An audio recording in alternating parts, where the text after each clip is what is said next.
Salut à tous, bienvenue sur EasyTech TV. Aujourd'hui on va parler du nouveau Xiaomi Mi 9 SE qui m'a été envoyé par le Café du Geek. C'est un site d'actualité high-tech sur lequel vous allez pouvoir retrouver plein de bons plans et aussi et surtout plein d'articles et de tests sur les dernières nouveautés high-tech. Donc vraiment merci à eux de m'avoir envoyé ce smartphone. Je vous mets bien sûr le lien de leur site dans la description juste en dessous. Concernant ce Mi 9 SE, je suis pas le premier à le tester, il y a déjà plein de tests très complets sur YouTube. Donc ce que je vais faire aujourd'hui, c'est que je vais vous le présenter rapidement et je vais surtout vous donner mon avis, les points positifs que j'ai pu relever mais aussi les points négatifs. Alors déjà Xiaomi, pour ceux qui connaissent pas, c'est une marque chinoise qui commence à vraiment envahir le marché français, que ça soit avec leurs smartphones qui sont réputés pour avoir un très bon rapport qualité-prix, ou bien avec leurs trottinettes électriques qu'on voit de plus en plus. Chez moi, j'ai également leurs ampoules connectées que je vous avais présentées il y a quelques semaines. Enfin bref, ils font vraiment toutes sortes d'objets très variés et vraiment pas chers. Et sur ce Mi 9 SE, qui est en quelque sorte une version light du Mi 9, vous allez retrouver pour 369 € tout l'essentiel et même plus. Déjà, on a un design juste magnifique avec ce dos en verre qui fait des super beaux reflets sur cette version bleue. Après, il existe aussi en noir si vous préférez. Et toujours au niveau du dos, on peut pas la rater, c'est la triple caméra. Alors on a un premier objectif qui est un grand angle de 48 mégapixels pour les photos classiques. Juste en dessous, on a un ultra grand angle de 13 mégapixels qui va permettre cette fois-ci d'avoir vraiment un très large champ de vision sur vos photos.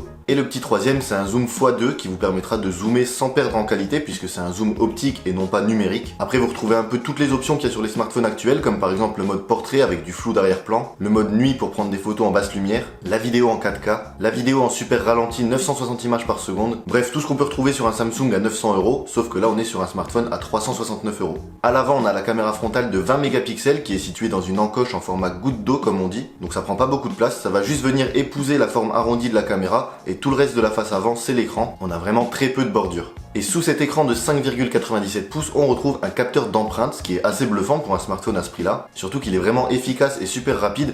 Vous posez votre doigt et en moins d'une seconde, c'est déverrouillé. Et puis ce qui est cool, c'est que dès qu'on prend le téléphone en main, on a un petit logo de capteur d'empreinte qui apparaît. Comme ça, on sait exactement où poser notre doigt et on perd pas de temps. Après, vous avez aussi tous les modes de déverrouillage habituels, comme le code PIN, le schéma ou la reconnaissance faciale. Sur ce smartphone, on retrouve un processeur Snapdragon 712 avec 6 Go de RAM. Donc vous allez pouvoir tout faire et de manière vraiment fluide. Et pendant très longtemps, puisqu'on est sur une batterie de 3070 mAh, donc ça tient largement la journée, peut-être même un jour et demi, voire 2 jours si vous n'êtes pas trop gourmand. Le smartphone tourne sous Android 9.0 avec évidemment la surcouche de Xiaomi qui n'est pas vraiment mauvaise, mais comme moi je suis habitué à utiliser mon Samsung depuis presque 2 ans, bah du coup je me retrouve un peu dépaysé par moment. Genre des fois je passe 3 heures dans les réglages à chercher une option vraiment basique alors que sur mon Samsung je la trouve en 2 secondes.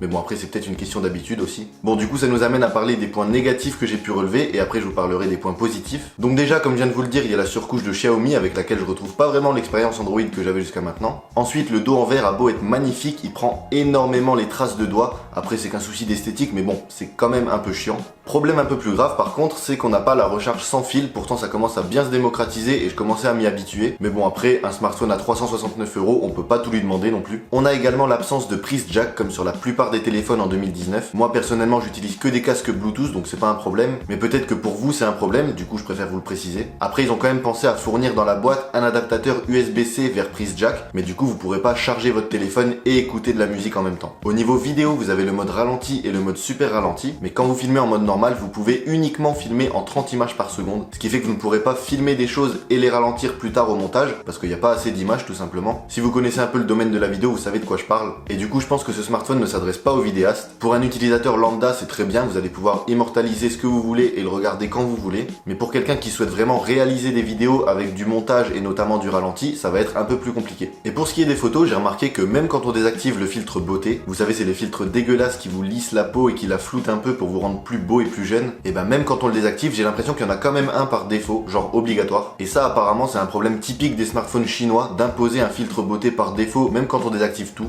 Et enfin, et là c'est peut-être la partie où je vais être un peu méchant ou un peu chiant, on a beau avoir un super bel écran, j'aime pas du tout ces angles qui sont à mon goût beaucoup trop arrondis, et ça je le ressens particulièrement quand je regarde une vidéo avec des bandes noires sur YouTube, comme un clip par exemple. Donc on se retrouve avec des bandes noires en haut et en bas et aussi sur les côtés, mais comme vous le savez sûrement il suffit d'effectuer un petit geste de zoom pour occuper toute la surface de l'écran, et c'est justement à ce moment précis que je trouve ça horrible. En fait on se retrouve avec un reste de bandes noires, ce qui fait qu'on a les angles moitié droit, moitié arrondis, en plus avec l'encoche qui est certes petite mais qui cache quand même une partie de l'écran. Franchement je trouve ça désagréable à regarder, à mes yeux en tout cas. Alors que sur mon Samsung j'ai peut-être des bordures en haut et en bas de l'écran plutôt qu'une encoche, mais au moins quand je regarde la même vidéo en plein écran, je me retrouve avec un vrai rectangle qui m'affiche la totalité de l'image. Et je vous rassure, je suis pas pro Samsung, au contraire je cherche à changer de marque en ce moment, mais en tout cas voilà, ce Xiaomi Mi 9 SE, rien que pour son format d'écran, je pourrais pas l'adopter comme smartphone personnel. Bon, on va passer au point positif maintenant parce qu'il y en a quand même. Déjà, son design. Je suis vraiment fan de ce dos en verre avec la triple caméra. Ça donne vraiment un aspect premium alors qu'on est sur un smartphone à 369 € encore une fois. Ensuite, au niveau de la batterie, comme je vous l'ai dit un peu plus tôt, l'autonomie est vraiment très bonne.